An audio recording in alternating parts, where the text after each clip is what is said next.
Hola, hoy estamos con Felipe Restrepo, profesor de la Universidad de Antioquia y emprendedor también, quien nos va a hablar sobre cómo conocer mejor a nuestro cliente. Parte del éxito de cualquier emprendimiento o de cualquier empresa es precisamente conocer al cliente. Entonces con él vamos a conocer una metodología para mejorar la forma en la cual nosotros podemos abordar a nuestros clientes y conocer realmente sus necesidades y sus deseos.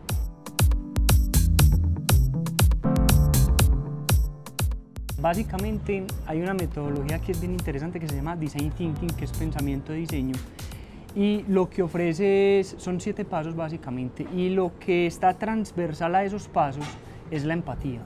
Es cómo yo logro entender el otro, cómo yo logro saber qué quiere el otro y cómo rescato también esos insights, ¿cierto? Entendiendo que esta metodología de Design Thinking está enmarcada en 7 momentos, que es, el primero es cómo llego yo al cliente y lo entiendo y rescato esos insights. Luego, cómo yo llego a la mesa después de tener todos esos elementos, de haberlo entendido y los pongo sobre un plano y digo, es que él quiere esto, porque la empatía realmente está distribuida en 3 factores principales, que es la proximidad de esa persona, el entorno de esa persona y la persona como tal en el centro. Entonces, mientras que yo voy hablando con la persona que yo necesito extraer la información, voy viendo cómo se relaciona con su proximidad, o sea, con su silla, cómo está vestido, cómo es su reloj, cómo es su lapicero, ¿cierto?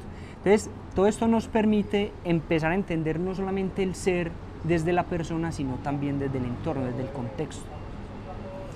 Después de haber entendido la fase de empatizar, viene ya la fase de idear, o sea, cómo yo empiezo a decir cuáles son las posibles soluciones que hay para esos insights que yo rescaté de esa persona.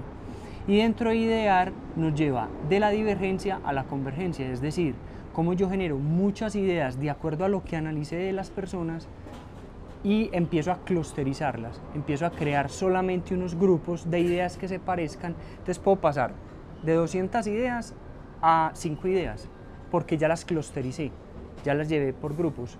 Y luego de esa clusterización hacemos unas matrices de correlación, y básicamente es cómo esos clústeres se relacionan y se comunican, y al final solo sale una idea, pero una idea que finalmente tiene sentido y tiene fondo, porque desde el principio se viene identificando muy bien a quién se le quiere diseñar, a quién se le quiere vender.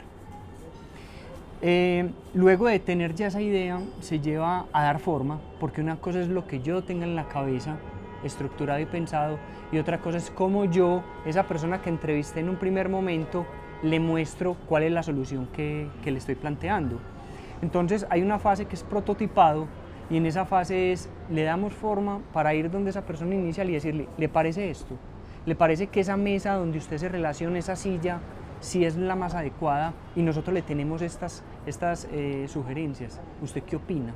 Entonces, en la medida en que yo pueda relacionar el cliente y hacer el clic con un dibujo explicativo, empiezo a relacionarlo en la manera en que me diga, Felipe, dámele más redondeo a esta silla, me parece que es un poquito incómoda si me siento, ¿cómo le parece entonces más cómoda? Y empiezo a crecer con él, levanto la información con él, pero también crezco con él en la medida en que voy proponiendo ideas.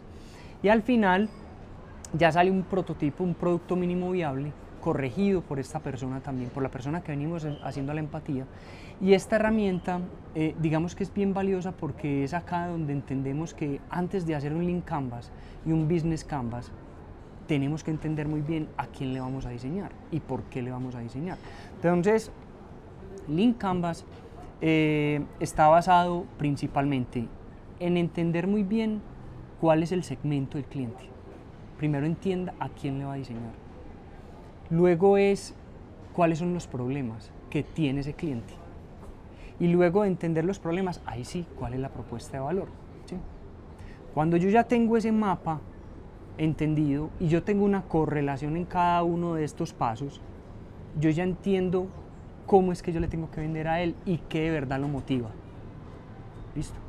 Cuando ese Lean Canvas está diligenciado, ahí sí puedo pasar al Business Canvas, que de una vez me pregunta, ¿cuál es su propuesta de valor?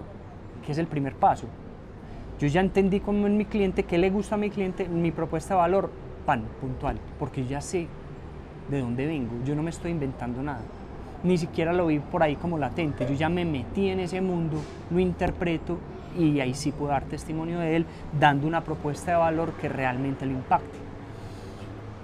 En ese trance de terminar el Lean Canvas y empezar el Business Canvas, hay una fase que es de testear, ¿sí?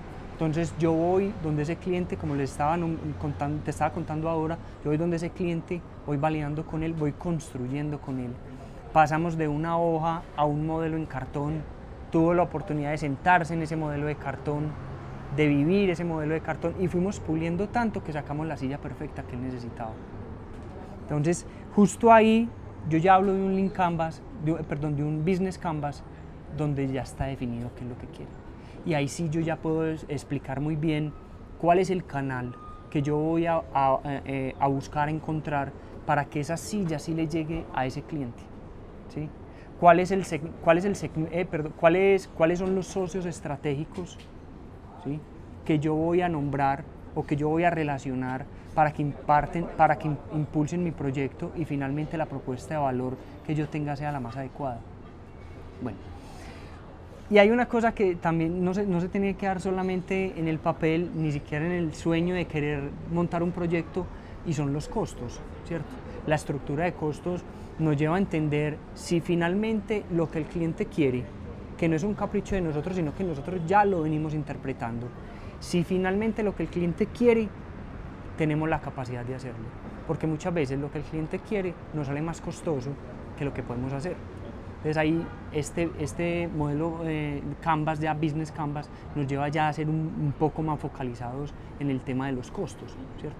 Para entender muy bien que ya no es tanto lo emocional como sí lo puede ser el Lean Canvas, y ya el Business Canvas, si es más, como su nombre lo dice, es más un modelo de negocio donde está muy estructurado, que esa propuesta sí nos va a dar una rentabilidad.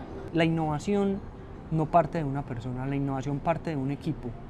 En la medida en que yo entienda cuáles son las bondades, las habilidades de cada uno de los integrantes del equipo, yo ahí puedo identificar quién es capaz de relacionarse. Es decir, si yo como líder convoco a un equipo para que trabajemos, pero resulta que yo no tengo esa habilidad para comunicarme con el otro, entre todos los del equipo vamos a identificar quién es capaz de hablar, ¿cierto?